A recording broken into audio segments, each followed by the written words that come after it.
বিএনপির এখন আর সন্দেহ সংশয় নাই। লা রইবা ফিল বিএনপি, বিএনপির মধ্যে কোনো সন্দেহ নাই যে ইউনূস সরকার তারেক রহমানকে বাদ দিয়েই নতুন বাংলাদেশের যাত্রা শুরু করে দিয়েছে। তারেক রহমানের জন্য ট্রেন আর অপেক্ষা করেনি, টাইম হয়েছে, ট্রেন ছেড়ে দিছে। এখন আর কয়েকদিন সময়, Tarique Rahman already train miss করেছেন, তবে সামনের স্টেশন থেকে উঠতে পারবেন। সামনের স্টেশনে একটু স্লো চলবে, তখন দৌড়ে যদি তারেক রহমান নিজ যোগ্যতায় লাফ দিয়ে ট্রেনে উঠতে পারেন, কিন্তু একদম থামানো হবে তা না, চলন্ত অবস্থায় চলতে হবে এবং ট্রেন খুব কম সময় থামায়। আপনারা যারা ট্রেনে জার্নি করেছেন, বিশেষ করে ভারতে, আমি অনেকদিন ভারতে থেকেছি, সেখানে যদিও জাপানের ম্যানেজমেন্ট আর ভারতের ম্যানেজমেন্ট কিংবা ইউরোপের যে উন্নত ট্রেনের ম্যানেজমেন্ট এক না, বাংলাদেশ ভারতেরটা অনেকটা সেম। ভারতের ট্রেনে প্রচুর ভিড়, এমনকি সেটা বাংলাদেশের চাইতেও বেশি। আপনি ভারতের যে কোনো রাজ্যে যান, ট্রেনের অবস্থা খুব খারাপ, পশ্চিমবঙ্গে তো আরো খারাপ। সেখানে এবং প্রচুর মানুষ ফ্রি বিনা ভাড়ায় ট্রেনে চড়ে, ভাড়া দেয় না, এই সংখ্যাটা প্রচুর। ভারতে বাংলাদেশের চাইতেও বেশি, মেরে খাওয়া যায়। ভারতের অনেক রেল কর্মকর্তা এটা আমাদেরকে বলেছে, আলাপ করেছে।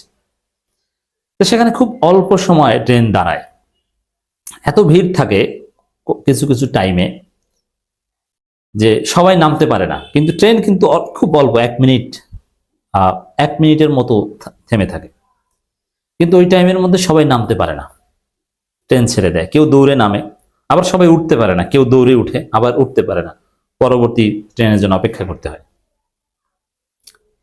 এই পরিস্থিতিতে পড়েছেন তারেক রহমান, তাকে লাফ দিয়ে দৌড়ে উঠতে হবে, টাইম একদম কম, আলাদা কোনো প্রিভিলেজ পাচ্ছেন না। আপনি যেই হন না কেন, আপনার বিমান যাচ্ছে দমদম এয়ারপোর্ট থেকে, আপনার জন্য একটু বেশি থামাবে না, এরকম, এটাই হচ্ছে বাস্তবতা। তো এটা বিএনপি বুঝতে পেরেছে যে তারেক রহমানের জন্য এখন আর স্পেশাল কোনো প্রিভিলেজ বাংলাদেশে নাই, এবং এটা দেওয়ার চেষ্টা করলে বাংলাদেশের জনগণ সেটা মানবে না। যেমন তারেক রহমানের সাথে একটু স্পেশাল মিটিং করেছিল লন্ডনে 13 তারিখ জুনের, তখন বাংলাদেশে তীব্র প্রতিক্রিয়া তৈরি হয়েছিল। এনসিপি, জামাত, চরমনাই সবাই তীব্র আপত্তি জানিয়েছিল, যেভাবে জয়েন্ট স্টেটমেন্ট দিতে পারেন না, ইউনূস পক্ষপাত করেছেন। ইউনূস ভালো বেকায়দায় পড়েছিলেন ওই বৈঠক করে, এরপর আর আলাদা কোনো অ্যাডভান্টেজ দিচ্ছে না। আপনারা দেখেছেন যে স্পষ্ট করে বলেছে সরকার যে ডিসেম্বরের প্রথমার্ধেই নির্বাচনের তফসিল ঘোষণা। সেখানে একটা দ্বিধাদ্বন্দ্ব ছিল যে যেহেতু গণভোট এবং জাতীয় নির্বাচন একই দিন হবে, অতএব গণভোটের আইন হতে হবে। তো গণভোটের আইন হয় নাই, তাহলে তফসিল ঘোষণা করবে কিভাবে? তো গণভোটের আইন হয়েছে এবং অল্পের মধ্যে গেজেট হয়ে গেছে, ফাইনাল, শেষ, পাস, কোনো কিছুই বাকি নেই। এখন এই পরিস্থিতিতে যে তারেক রহমান, বিএনপি এখানে কার্যত উপেক্ষিত, আবার খালেদা জিয়া অসুস্থ, কি করবে বিএনপি? এখন বিএনপির মাথা খারাপ, এখন ইউনূসকে গালাগালি শুরু করেছে বিএনপি। দুইটা দলিল দিই যে ইউনূসের সাথে বিএনপির যে ফাড়াফাড়ি লেগে গেছে, বিএনপি যে আবার ইউনূসের বিরুদ্ধে লেগেছে, এবং এখন থেকে শুনবেন যে বিএনপি নেতারা সকাল সন্ধ্যা অজিফার মতো টাইম করে, রুটিন করে, পালে ল্যাংটা হয়ে ইউনূসকে গালি দিবে। আপনি লিখে রাখেন, অলরেডি হুমকি দিয়েছে, সেই হুমকি নিয়ে বিশ্লেষণ। তারেক রহমান অলরেডি বলেছে শেখ হাসিনার ফাঁসির রায় নিয়ে তারেক রহমানের কোনো কথা নাই, কিন্তু তারেক রহমান বলছেন এই যে এলডিসি থেকে উত্তরণ, আবার বন্দর নিয়ে কোনো সিদ্ধান্ত ইউনূস সরকার নিতে পারে না, তাদের নাকি অধিকারই নাই। তো অধিকার আছে কার? আমি জবাব দিয়েছি, এই বিপ্লবের ফলে বা গণঅভ্যুত্থানের ফলে সৃষ্ট সরকারের যে অধিকার থাকে, যে এখতিয়ার থাকে, যে ম্যান্ডেট থাকে, কোনো নির্বাচিত সরকার অত ম্যান্ডেট থাকে না। নির্বাচিত সরকারকে সংবিধানের আলোকে চলতে হয়, আর এখন এই সরকার কোনো সংবিধানের আলোকে চলতে হয় না, জনগণের অভিপ্রায় রেফারেন্স দিয়ে যা ইচ্ছা তা করতে পারেন। অতএব এই সরকারের ম্যান্ডেট আনলিমিটেড। তো এই জায়গায় তারেক রহমান প্রশ্ন তুলেছেন যে না না, ম্যান্ডেট নাই। আবার ওদিকে আর এক যে ম্যান্ডেট খসরু, তিনি তো আসেনই, যে কথায় কথায় ম্যান্ডেট নাই, ম্যান্ডেট নাই, ম্যান্ডেট নাই। কিন্তু সব কাজেরই ম্যান্ডেট আছে বলে ইউনূস সরকার মনে করে এবং কাজ ঠিকই করে, বিএনপি ঠেকাতে পারে না। সংস্কারের ম্যান্ডেট নাই, কিন্তু সংস্কার তো করছে। যে আপনারা যে কাজের ম্যান্ডেট নাই বলছেন, ওই কাজ তো ঠিকই করছে। এটা একটা বিষয়। মানে তারেক রহমান খেপে গিয়েছে, তাকে বাদ দিয়ে বাংলাদেশ ট্রেনে উঠে গেছে। চূড়ান্ত মাহেন্দ্রক্ষণ বলতে যা বুঝি, যে গণভোট হবে, সংস্কার হবে, জাতীয় নির্বাচন হবে, সেই মহেন্দ্রক্ষণে যাত্রা শুরু করেছে, রাজনীতির যাত্রা।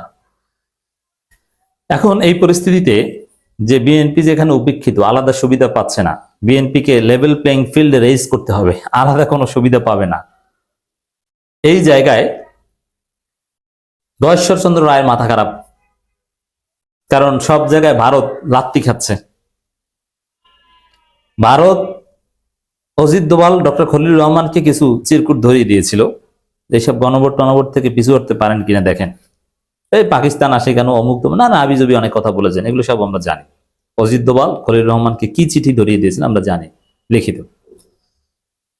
তা গয়েশ্বরচন্দ্র রায়রা তো ভারতের দালাল, তারা জানেন যে ভারত মনে হয় ইউনুস সরকারের লাগাম কিছু টেনে ধরবে, কিন্তু ওইসব চিঠি মিটিকে 4 আনার দাম দেয়নি ইউনুস সরকার। অজিত দোভাল কি বলেছে ওটা খুলেও মনে হয় দেখেনি। গণভোটের আইন পাস, গয়েশ্বরের মাথা খারাপ। এখন গয়েশ্বরের ডান হাত কিন্তু সেই যে জাকির, নারায়ণগঞ্জের জাকিররা, জাকির নামটাই বাংলাদেশে এখন একটা হচ্ছে বজরা বাজারের জাকির, যারা নাটক দেখেন তারা জানেন, আর একটা হচ্ছে নারায়ণগঞ্জের সন্ত্রাসী জাকির, গডফাদার, তা হাঁটা চলা দেখলেই মানুষ ভয় পায়। এই লোক হচ্ছে গয়েশ্বরচন্দ্র রায়ের ডান হাত। এই গয়েশ্বরচন্দ্র রায় বলছেন, যদি বলি 24 ঘন্টার মধ্যে ডক্টর ইউনূস থাকবে না, ইট ইজ পসিবল। গয়েশ্বরের হুঁশিয়ারি। এখন কেন 24 ঘন্টার মধ্যে পতন ঘটাতে, 24 ঘন্টা না, ওইরকম কথা আপনার 2010 সাল থেকে বলছেন যে বিএনপি হাসিনার এই সেরবে সেই সেরবে, এই কালকে ছিড়ছি 28 অক্টোবর 10 ডিসেম্বর বাল ছেড়ছেন। আপনারা কচু পারেন, কচু। গত 10 বছরে আপনারা ঈদের পর আন্দোলনে হুমকি দেওয়া ছাড়া আর পুলিশের বাঁশির শব্দ শুনে উল্টা দিকে দৌড়ানো ছাড়া আর কিচ্ছু করতে পারেন নাই। হাসিনা সরকারে কিছু করতে পারেনি, আর আসছেন গণ-অভ্যুত্থানের ফলে সৃষ্টি ইউনূস সরকারকে আপনি পতন ঘটাবেন। এত সোজা আপনি করেন না। 24 ঘন্টা না, আপনি 24 বছরও পারবেন না। ইউনূস সরকার যদি চায়, বিএনপি পারবে না, অন্য কেউ করলে সেটা ভিন্ন কথা। বিএনপির কোনো হ্যাডম, কোনো সক্ষমতা নাই, হাসিনাকে কিচ্ছু করতে পারেনি। চাপাবাস, এই করবে সেই করবে, চাপাবাস প্লাস চান্দাবাস। 24 ঘন্টার মধ্যে ডক্টর ইউনূস থাকতে পারবে না, অমুক তমুক। আপনি এইসব চাপা বাদ দিয়ে পারলে করে দেখান, একটা কর্মসূচি দিতে পারেন। এই কর্মসূচিতে 2 গ্রুপে মারামারি করে মরবেন, উল্টা পাল্টা বললেই তো ইউনূস লিঙ্ক ফাঁস করে দিবে। আপনাদের সবার লিঙ্ক আছে ইউনূসের কাছে, আপনি জানেন। গয়েশ্বরেরও লিঙ্ক আছে, কোন জায়গায় কত টাকা চান্দাবাজি করেছে সব প্রমাণ আছে। এই কারণে আপনি হুমকি দিতে পারবেন, কিন্তু মাঠে আর নামতে পারবেন না। আর কেন এই 24 ঘন্টার হুমকি নামকি দিচ্ছে? কারণ দেখছে যে তারেক রহমানকে বাদ দিয়ে ট্রেনে উঠে যাচ্ছে বাংলাদেশ ইউনূসের নেতৃত্বে।